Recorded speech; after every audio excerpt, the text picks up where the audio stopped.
Conspiracy, one of the darkest words in the language of man. Yet there is hardly a single page of history that doesn't partially reveal the deadly eye of conspiracy at work.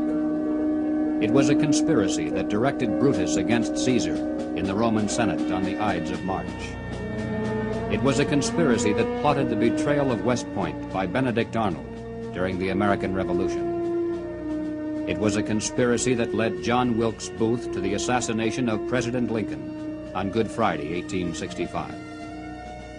The past record of man is burdened with accounts of assassinations, secret combines, palace plots, and betrayals in war. The tenet of conspiracy has been a dominant force in all history. But in spite of this clear record, an amazing number of people have begun to scoff at the possibility of conspiracy at work today. They dismiss such an idea merely as a conspiratorial view of history. The purpose of this presentation is to show that the conspiratorial view of history, particularly of recent history, is the correct view. That there is a secret and powerful combine at work today, that it constitutes the unseen government of the United States, and that it properly can be identified as the capitalist conspiracy.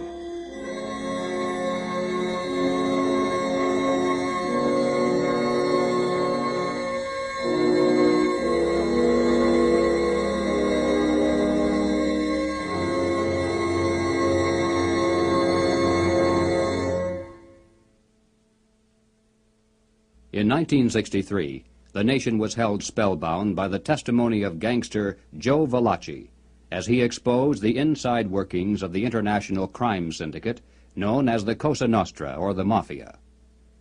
No matter how carefully criminal conspiracies are organized, eventually they're exposed because someone on the inside goes to the authorities and talks. The same is true with political conspiracies. For instance, over the years, there has been a steady stream of defectors from the communist apparatus, and through their testimony, we now have a clear idea of how that conspiracy is organized and operated. But one large piece of the puzzle always has been missing. It's a matter of record that some of the greatest help to world communism often has come from prominent and respectable leaders within the United States. Obviously, these men are not communists. As a matter of fact, most of them are extremely wealthy and are thought of as capitalists, who supposedly would have the most to lose under socialism and communism. And yet the record is disturbingly consistent, and Americans repeatedly have asked why. Why have some of the richest people in the United States, both in and outside of government, aligned themselves with leftist policies that would appear to be the path to their own destruction? And if there is a conspiracy at work among these men, why hasn't someone on the inside exposed it? The answer is, someone has.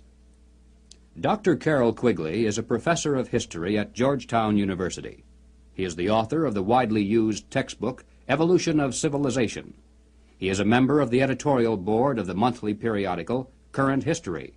He has been a frequent lecturer and consultant for such groups as the Industrial College of the Armed Forces, the Brookings Institution, the U.S. Naval Weapons Laboratory, the Naval College, the Smithsonian Institute, and the State Department. Dr. Quigley also has been closely associated with many of the family dynasties of the super-rich. He is, by his own boast, an insider with a front-row view of the world's money power structure. When Dr. Quigley wrote this 1,300-page book of dry history entitled Tragedy and Hope, it was obvious that it would never be read by the masses. It was intended for the intellectual elite.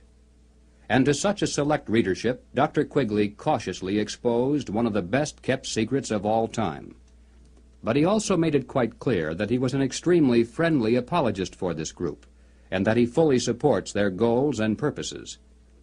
On page 950, Dr. Quigley says, "I know of the operations of this network because I have studied it for 20 years and was permitted for 2 years in the early 1960s to examine its papers and secret records. I have no aversion to it or to most of its aims, and have for much of my life been close to it and to many of its instruments. In general, my chief difference of opinion is that it wishes to remain unknown." Dr. Quigley points out that During the past 200 years, while the peoples of the world gradually were winning their political freedom from monarchies, the major banking families of the world were nullifying the trend toward representative government by setting up new dynasties of political control, but behind the scenes, in the form of international financial combines. These banking dynasties had learned that all governments, whether they be monarchies or democracies, must borrow money in times of emergency, and that by providing such funds from their own private resources, with strings attached, of course, gradually they could bring both kings and democratic leaders under their control.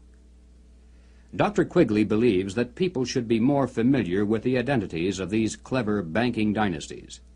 They include such names as Baring, Hambros, Lazard, Erlanger, Warburg, Schroeder, Seligman, the Spires, Mirabeau, Mallet, Fuld, and above all, Rothschild and Morgan.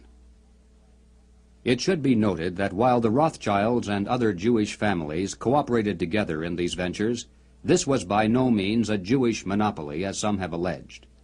Men of finance of many nationalities and many religious and non-religious backgrounds collaborated together to create this superstructure of hidden power. Its essence was not race, nor religion, nor nationality. It was simply a passion for control over other human beings. Dr. Quigley identifies this group simply as the international bankers.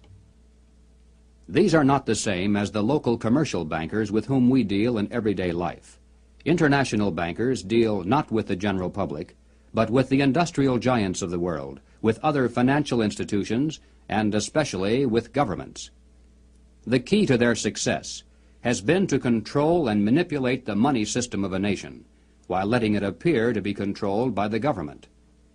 The net effect is to create money out of nothing, lend it to the government, and then collect interest on it, a rather profitable transaction, to say the least. For example, in 1694, international banker William Patterson obtained the charter of the Bank of England, and the power over England's money system fell into private hands. In a boastful mood, Patterson said, "The bank hath benefit of interest on all moneys which it creates out of nothing." 230 years later, Reginald Mackina, British Chancellor of the Exchequer, said, "The banks can and do create money, and they who control the credit of the nation direct the policy of governments and hold in the hollow of their hands the destiny of the people." Turning to the United States, Dr. Quigley tells us, "The structure of financial controls created by the tycoons of big banking and big business in the period 1880 to 1933 was of extraordinary complexity, one business fief being built on another, both being allied with semi-independent associates, the whole rearing upward into two pinnacles of economic and financial power. One, centered in New York, was headed by J.P. Morgan and Company, and the other, in Ohio, was headed by the Rockefeller family. When these two cooperated, as they generally did, they could influence the economic life of the country to a large degree, and could almost control its political life, at least on the federal level. In the United States, it was inevitable that the international banking interests would attempt to establish the same kind of private monopoly over the money system that they had achieved in England, France, Germany, Italy, and Switzerland. The same formula would be used: make it look like a government operation, but keep the control in private hands. John D. Rockefeller had purchased the Chase Bank, and his brother William bought the National City Bank of New York. The Rockefeller Chase Bank was later merged with the Warburg's Manhattan Bank to form the Chase Manhattan, one of the most powerful financial combines in the world today. Acting in concert with the Morgan banking dynasty, they spent untold millions of dollars to promote legislation that would grant to them a private franchise over this nation's money system. To sell this scheme to the voters, the monopolists created the propaganda line that the proposed banking law somehow would work against the monopolies. Politicians took up the cry, "Banking reform," and "Down with Wall Street." And then, to make it look convincing, the financial tycoons publicly pretended to oppose the measure, all the while financing it behind the scenes. On December 22, 1913, the Federal Reserve Act finally was passed into law. Something known as the Federal Reserve System came into being, and with it, total control over the nation's money fell into private hands. The Federal Reserve System solely is responsible for creating money in the United States. The Treasury prints only what the Federal Reserve tells it to print. The far greater amount of checkbook money is also determined by this group. Yet it is not a government agency and is entirely beyond the reach of the American voter. Technically, the stock of the Federal Reserve System is held by 12 privately owned national banks that make up the system. These, in turn, are owned primarily by the private banking dynasties that work so hard to bring that system into being. By law, the 7 members of the Federal Reserve Board are appointed by the President for a term of 14 years each. In spite of the incredible length of these appointments, nevertheless, they're supposed to create the illusion that the people, acting through their elected leaders, have some voice in the nation's monetary policies. In practice, however, every president since the beginning of the Federal Reserve System has appointed only those men who were congenial to the financial interests of the international banking dynasties. There have been no exceptions. It is now known that the original Federal Reserve Board was handpicked by Colonel Edward Mandell House, who early in his career had represented British and American banking interests. The intimate papers of Colonel House, edited by Charles Seymour, reveal House as the unseen guardian angel of the Federal Reserve System. In the words of Mr. Seymour, "The Schiffs, the Warburgs, the Kahns, the Rockefellers, and the Morgans had faith in House." In 1912, Colonel House authored this book entitled Philip Drew, Administrator. The hero, a thinly disguised version of himself in real life, was a behind-the-scenes manipulator of prominent political figures. In the disguised form of a novel, the book lays bare the general strategy that has been followed ever since, even to the very present. It tells of how a small group of insiders cause a depression, and then bring about the election of a man named Rockland. Rockland gives fireside chats and launches a program called the New Era to strengthen government control over the masses. Eventually, the insiders who control the government weaken the country deliberately to the point of civil war, which provides them with the excuse for establishing a dictatorship under Philip Drew. Colonel House was the man who selected Woodrow Wilson as a presidential candidate, and later became his principal advisor. Wilson was totally dependent on House for all political decisions. He was his alter ego. The president himself had written, "Mr. House is my second personality. He is my independent self. His thoughts and mine are one. If I were in his place, I would do just as he suggested." When the federal government goes into debt, it borrows that money from the Federal Reserve System. The national debt presently is at the 400 billion mark. Just to pay the interest on this debt, taxpayers are forced to contribute over $20 billion every year. And remember, that is interest on money created out of nothing. At National Convention time, $20 billion can determine far more politics than all the shouting and placard waving and brass bands combined. And one can only imagine the economic and political pressures that are brought to bear on a candidate seeking public office. Pressures and commitments to make sure that, if elected, the new president will make the correct appointments, not only to the Federal Reserve Board, but also to ambassadorial posts, government agencies, the cabinet, and even the Supreme Court. This is why, through the years, administrations change, party labels change, but major policies do not. In 1870, a wealthy British socialist by the name of John Ruskin was appointed as Professor of Fine Arts at Oxford University in London. He taught his students that the state must take control of the means of production and organize them for the good of the community as a whole. But he advocated placing control of the state into the hands of a single dictator. He said, "My continual aim has been to show the eternal superiority of some men to others, sometimes even of one man to all others." Dr. Quigley tells us, Ruskin spoke to the Oxford undergraduates as members of the privileged ruling class. He told them that they were the possessors of a magnificent tradition of education, beauty, rule of law, freedom, decency, and self-discipline, but that this tradition could not be saved unless it could be extended to the lower classes in England itself and to the non-English masses throughout the world. Ruskin's message had a sensational impact. His inaugural lecture was copied out in longhand by one undergraduate, Cecil Rhodes, who kept it with him for 30 years. Cecil Rhodes made one of the world's greatest fortunes. With help from international bankers, he was able to establish a virtual monopoly over all the diamonds that came from South Africa, and most of the gold as well. Throughout his entire life, Cecil Rhodes spent most of his vast income to promote the ruling class ideas of John Ruskin. Many people are familiar with the world-famous Rhodes Scholarships, which were established to promote the less controversial aspects of John Ruskin's dream. But very few are familiar with the fact that in 1891, Cecil Rhodes established a secret society to promote the rest of that dream. Dr. Quigley explains, in this secret society, Rhodes was to be leader. Stead, Brett, Lord Esher, and Milner were to form an executive committee.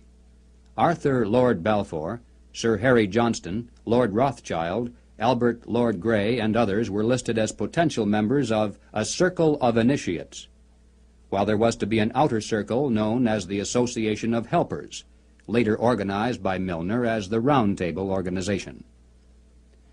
Here, then, was the classic pattern of political conspiracies throughout all history. At the center, usually depicted as the all-seeing eye, there is a tiny group in complete control, with one man as the undisputed leader.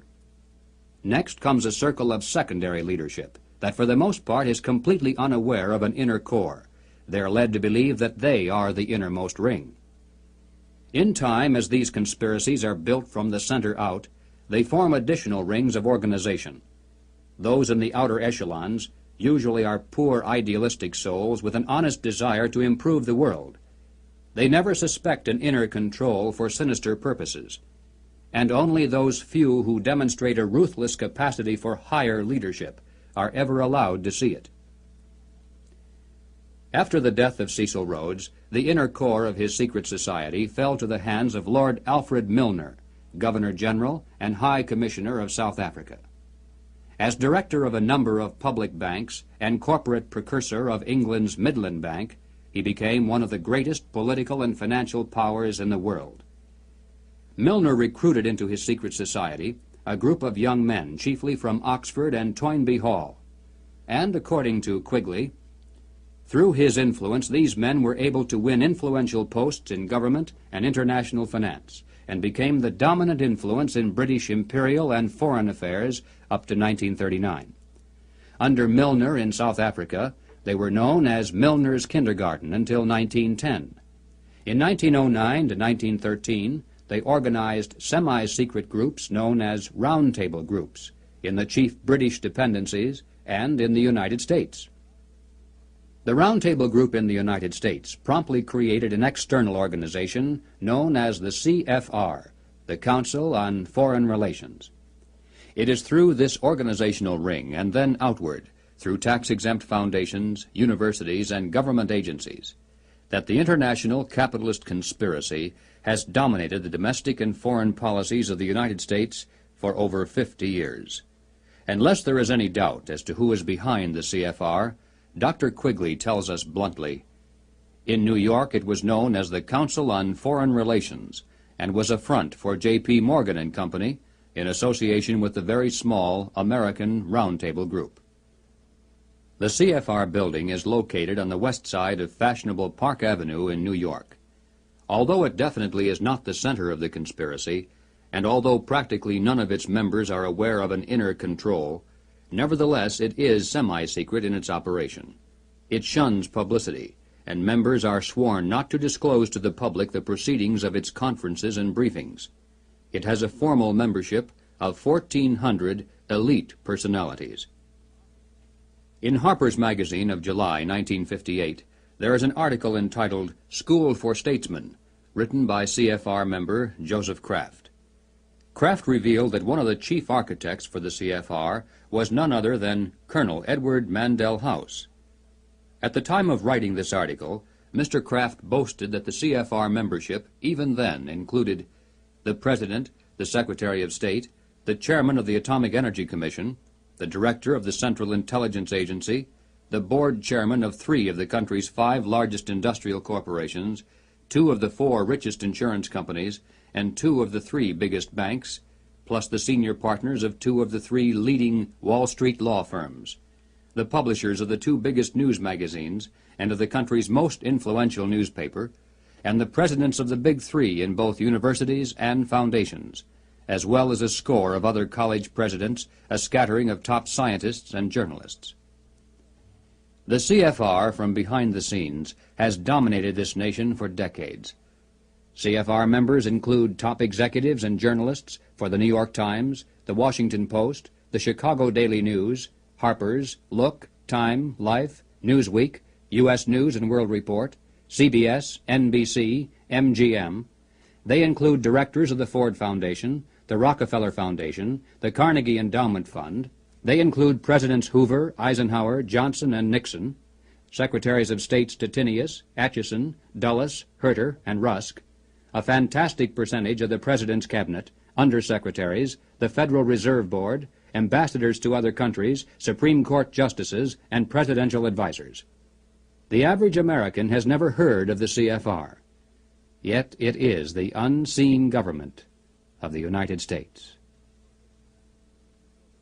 It's a sobering fact that the hidden power structure of international finance has exerted tremendous influence over public opinion in this country through its virtual control of higher education and major segments of mass communications. The human mind is like a computer. No matter how efficient it may be, its reliability is only as great as the information fed into it. If it is possible to control the input of the human mind, then no matter how intelligent a person may be, it's entirely possible to program what he will think. And yes, it's even possible to program people to laugh at the mere mention of the word conspiracy. Such programming, of course, can work in both directions. While one group has been conditioned not to see any conspiracy at work, another group has been led to believe that communists have been behind practically everything, a position easily made to look ridiculous. These well-intentioned anti-communists have been correct in their charge of conspiracy, but incorrect in knowing who to blame. As far back as 1907, Trotsky was financed by British bankers.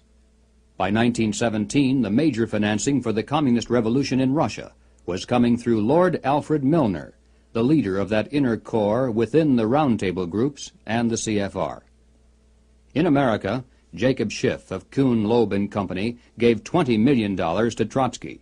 From Germany, millions more came from Max Warburg. The communist movement, not only in the United States, but around the world, always has been financed by the international banking establishment. Dr. Quigley explains why the establishment has never greatly worried about the communist movement in America. He says, "It must be recognized that the power that these energetic left-wingers exercised was never their own power or communist power, but was ultimately the power of the international financial coterie." In the 1950s, when the public became aroused over evidence of communist subversion in the federal government, it was a simple expedient to have a promising young congressman from California dramatically expose one communist agent. The establishment press gave it extensive coverage, the public was placated, and the obscure congressman became a national hero almost overnight. But when Congressman Reese of Tennessee began to investigate the link-up between Alger Hiss, the Carnegie Endowment, the Morgan Bank, and the interlocking tax-exempt foundations, the establishment press and the administration moved mightily against him. The pressures were so great that he was forced to abandon his investigation, and no one has dared to try it since. After a man has far more money than he possibly can spend for pleasures, what is left to excite him? For those with a ruling class mentality, the answer is power, raw power over other human beings. Money can buy such power only to a point. Beyond that, politics is the sport, and world politics is the ultimate game.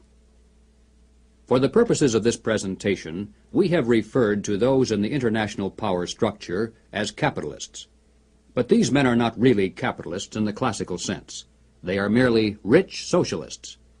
They have gained their vast wealth not through honest competition and free enterprise, but by political influence and favoritism, the granting of government protection to eliminate competition, and by gigantic fraud of the money system, backed by government force. These men are striving to create a world superstate, with the expectation that from behind the scenes they will be the ones who will rule. Not free enterprise capitalism, but big government is the conspiracy's life force. World government is its ultimate goal. But what is the best way to sell big government and then world government to a people like ours, historically devoted to an independent republic of limited powers? The answer is simple. In revolutionary literature, the tactic is known as pressure from above and below. It's the strategy that Colonel House laid down in his book, Philip Drew, Administrator. Deliberately create problems, and then offer only those solutions that result in the expansion of government. Create conditions so frightful at home and abroad that the abandonment of personal liberties and national sovereignty will appear as a reasonable price for a return to domestic tranquility and world peace. If those who seek world dominion can stimulate leftist mobs into violent confrontation with local law enforcement, and also provide exhaustive news coverage so that the entire nation can see and tremble, then the peaceful and freedom-loving majority can be programmed to accept a vast expansion of government powers and even a national police force, offered supposedly to end the violence. If those who seek world dominion can raise the specter of an enemy armed to the teeth with superior atomic weapons on the verge of launching a nuclear holocaust, and also offer world government as the prevention, then millions of Americans can be programmed to accept the loss of national sovereignty as our last best hope for peace. This is the meaning of pressure from above and below. To put over police-state measures at home, they need chaos, crime, and anarchy in the streets. To sell the idea of world government, they need the constant threat of nuclear war. Or, as they say in revolutionary circles, the real action is in the reaction. In 1968, Random House Incorporated published this book by James Coonan, The Strawberry Statement, Notes of a College Revolutionary. Coonan carries the usual New Left credentials, and is a classic example of the extent to which a highly intelligent mind can be programmed by the establishment into thinking that it is acting against the establishment. Coonan was one of the leading participants in the first student seizure of an American university, which occurred at Columbia in April of 1968. Initially, the movement was not large, and easily could have been stopped by a simple police action. But, as usual, the anti-establishment forces received their greatest help from the establishment itself. For several days, police were told not to interfere. Meanwhile, university officials groveled in the face of outrageous propaganda charges, and the media made national heroes of the rebelling students. MGM even made a movie out of Coonan's book. On page 130, Coonan wrote, "In the evening I went up to the U to check out a strategy meeting. A kid was giving a report on the SDS convention. He said that at the convention, men from Business International roundtables, the meeting sponsored by Business International for their client groups and heads of government, tried to buy up a few radicals. They offered to finance our demonstrations in Chicago. We were also offered ESSO, or Rockefeller money. They want us to make a lot of radical commotion so they can look more in the center as they move to the left." Jerry Kirk, while a student at the University of Chicago, was active in the SDS, the Du Bois Club, the Black Panthers, and the Communist Party. In 1969, Mr. Kirk broke from the party, and the following year testified before the House and Senate Internal Security Committees. Here is what Mr. Kirk has told us. Young people have no conception of the conspiracy's strategy of pressure from above and pressure from below. They have no idea that they're playing into the hands of the establishment they claim to hate. The radicals think they're fighting the forces of the super-rich, like Rockefeller and Ford, and don't realize that it is precisely such forces which are behind their own revolution, financing it and using it for their own purposes. When Stokely Carmichael was head of the militant revolutionary group known as SNCC, he was invited to speak at the University of Chicago. Jerry Kirk, then still a Black Panther, was among those who attended, and here is how he described Carmichael's appearance. Mr. Carmichael was obviously in the middle of something rather important, which made him more nervous and more tense than in the past. He started speaking of things which he said he could not have said before, because his research was not finished. He spoke of the false consciousness of many blacks who believed the Jews were the instrument of oppression of blacks. And he made note of the fact that even though many Jewish people, for example in New York, own quite a bit of land, one must understand that the overwhelming percentages of mortgages in Harlem was owned not by Jewish people, but by Morgan Guarantee Trust, the Morgan family, and Chase Manhattan Bank, the Rockefellers. He repeated the line from the song he liked so well. "Something is happening here, but you don't know quite what it is, do you, Mr. Jones?" What he was getting at was that the Jews were simply one strata of society who are themselves being oppressed by people who were much richer and much more powerful. In the agencies of this power, he cited banks, the chief among which were Morgan Guarantee Trust and Chase Manhattan, and the foundations connected with these monoliths. It was not long after this that Stokely Carmichael mysteriously was ousted from both SNCC and the Black Panthers. Apparently, he had learned too much. More and more young radicals are beginning to wake up to the fact that their entire lives have been carefully programmed by the very people who are their hate symbols. They're beginning to realize that their so-called anti-establishment outlook actually is the calculated product of the establishment press, the establishment communications media, the establishment entertainment industry, the establishment schools. Rich men's corporations publish and popularize revolutionary books and songs. Through advertising, rich men's businesses subsidize revolutionary magazines. Rich men's tax-exempt foundations pour millions of dollars into left-wing organizations. The federal establishment in Washington, through agencies like the OEO, provide weekly paychecks to thousands of hardcore revolutionaries. And so we return again to the basic question, why? Why does the establishment publicly condemn but privately support the anti-establishment movement? Former communist Jerry Kirk answers, "The idea is to create a situation where the people are so frightened of the violence all around them that they will throw their hands up in the air and demand, 'Federal government, do something.' And the only choice open will be martial law. The communists, black militants, and revolutionaries will never succeed in overthrowing the government of the United States. But unless they are stopped, they will scare the American people into accepting socialism from Washington and statist rule by the insiders of the establishment. This is what it is really all about." In Bavaria, the year 1786, acting on a tip from an informer, police raided the home of a prominent attorney named von Zwack. They seized documents and letters revealing that he was a high-ranking member of an extensive conspiracy called the Order of the Illuminati. Over the centuries, forms of the word Illuminati, meaning the enlightened ones, have been used by many secret sects and occult organizations. Most prominent among these were the Illuminados of Spain, the Guérinais of France, and the Roshania of Afghanistan. But these were concerned primarily with psychological and spiritual objectives, a proclaimed inner wisdom and mind mastery of the secrets of the universe. The conspiracy exposed in Bavaria was of an entirely different order. The Illuminati was founded on May 1st, 1776, by Adam Weishaupt, a professor at Ingolstadt University.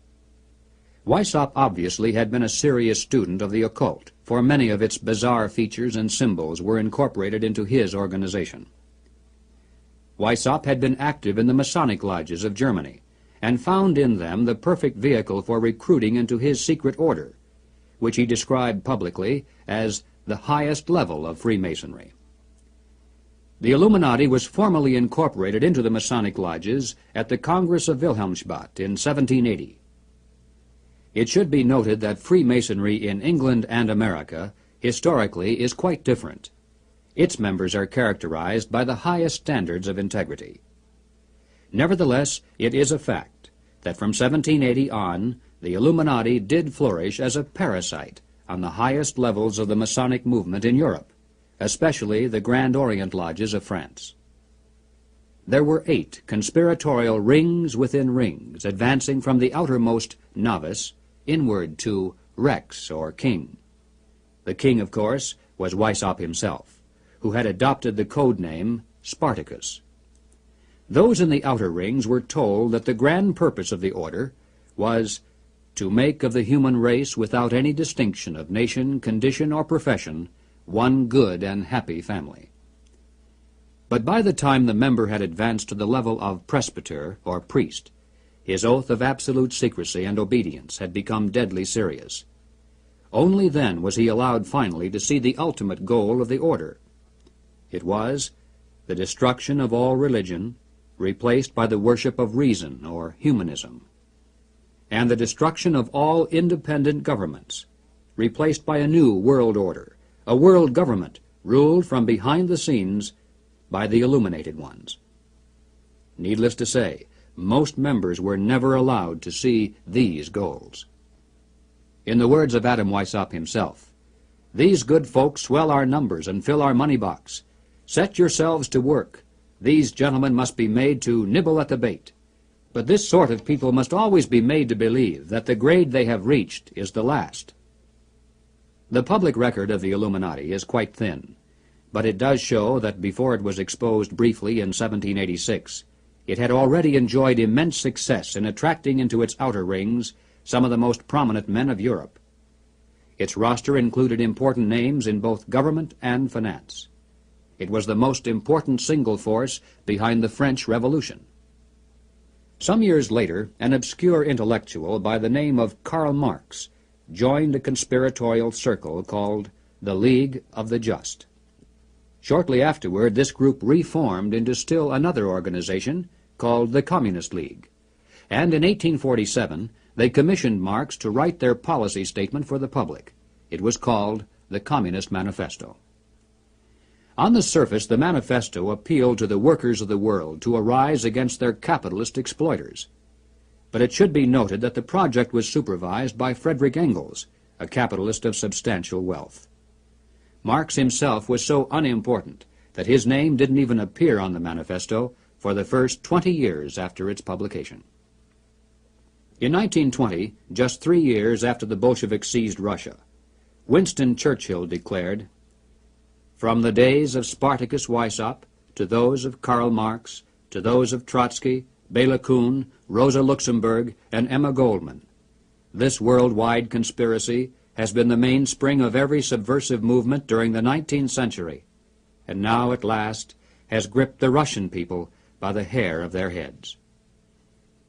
Each year, May 1st is celebrated by communists world over as a day of international solidarity. As mentioned previously, the Illuminati also was founded on May 1st. Undoubtedly, this is merely a coincidence. The symbol of the all-seeing eye is closely associated with the Illuminati. Like many other features of this conspiracy, apparently it was taken by Adam Weishaupt from the occult symbolism of ancient history. It appears today among the symbols of the Rosicrucians, the Freemasons, and many others around the world, including the Cao Dai in South Vietnam. Undoubtedly, it is merely a coincidence that the all-seeing eye now appears on the alternate side of the Great Seal of the federal government, and also on the $1 notes of the Federal Reserve System. At the bottom of the seal, in Roman numerals, there is the date 1776. This, of course, is the year of American independence. Undoubtedly, it is merely a coincidence that it is also the year of the founding of the Illuminati. But then, perhaps, none of this is merely a coincidence. Is it possible that both the communist and capitalist conspiracies have yet one more inner circle within the circle that is common to them both? Is it possible that both movements, unbeknownst to most of the people in them, are merely contemporary counterparts of a much older conspiracy? There is much evidence, far more than presented here, to indicate that this is the case, but frankly, we don't know. Until someone on the inside of such a master conspiracy decides to reveal its existence today, we simply have no way of finding out. But we do know that it is not impossible, and certainly not absurd.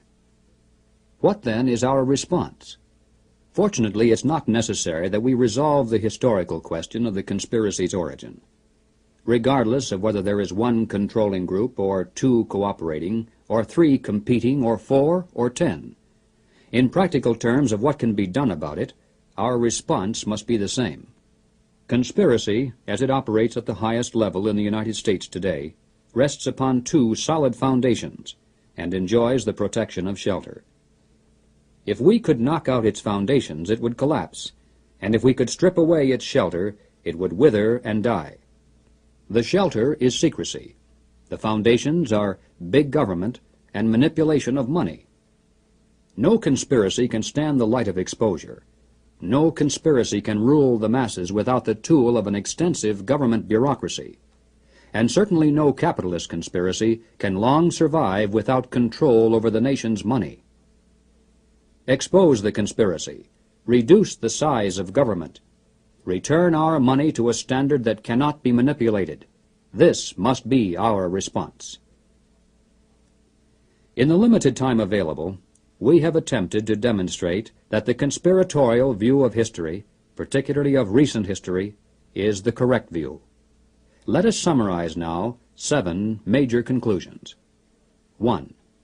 There is and has been for some time a conspiracy among some of the richest people in the world, a conspiracy that virtually owns the money systems of the major non-communist nations. This monopoly is protected by the power of the respective governments, and is used to perpetuate the conspiracy's vast wealth by the creation of money out of nothing. 2. In the United States, this monetary fraud is perpetuated through the Federal Reserve System. Although the executive branch theoretically has some control over this system through occasional appointments, in reality it is the system and those behind it who control the executive branch. 3. The capitalist conspiracy in this country surfaces to public view in the form of the semi-secret Council on Foreign Relations. Its members exercise their control over the nation through government, tax-exempt foundations, centers of education, and the mass communications media. 4. On the surface, the capitalist conspiracy appears to oppose communism. It spends billions of dollars in spectacular military displays of anti-communism all around the world, but never to the extent of seriously harming the enemy, and certainly not to the extent of defeating him.